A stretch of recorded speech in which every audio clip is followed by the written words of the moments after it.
ভাই পুরা কারণ বাজারে কোনো জায়গায় কারণ আছে ভাই উজু করছেন কে লেগা ভাই আল্লাহর দাম শুনলে তো ভয় পাইবেন। কে লেগা ভাই উজু করতে হবে কি লেগা উজু করা লাগবে যে কারণে যে দাম শুনলে ভয় পাইবেন। এই মি আবার এটা কেমন কথা উজু করতে হবে কি লেগা কারণে ভয় পাবো গেলে এটা আবার কেমন কথা যে দাম শুনলে তো ভয় পায় হ্যাঁ? কাস্টমার, দাম শুনলে তো ভয় এইটা পায়। আবার কেমন কথা বললেন আপনি উজু করতে এই হবে জন্য যে এদের উজু করছেন দেন দেখি কাঁঠাল হয়ে যান এই কাঁঠাল ধরতে হলে মানে উজু করতে হয় এটা কোনো মানে হইলো কথা ভাই কাঁঠালের দাম কত দাম চাইলে ভাই 2500, তো দাম চাইলে আপনি ঘুরে তুমি এক বয়রা ঘুরে তুমি এক বয়রা 2500 টাকা কোন যাবে কাঁঠাল রাঙ্গামাটি থেকে আসতে 25 টাকা ভাড়া লাগে। হ্যাঁ রাঙ্গামাটি থেকে আসতে একটা তুমি বয়রা আসলো রাঙ্গামাটি থেকে আসতে 25 টাকা ভাড়া লাগে। তুমি এটা বলে 2500 টাকা কাঁঠাল দাম শুনলে ভয় পাইবেন।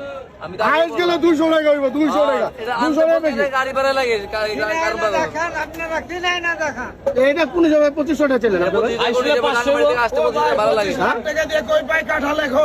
এলে ভাই 2500 টাকা কোন যাবে চলে না আপনারা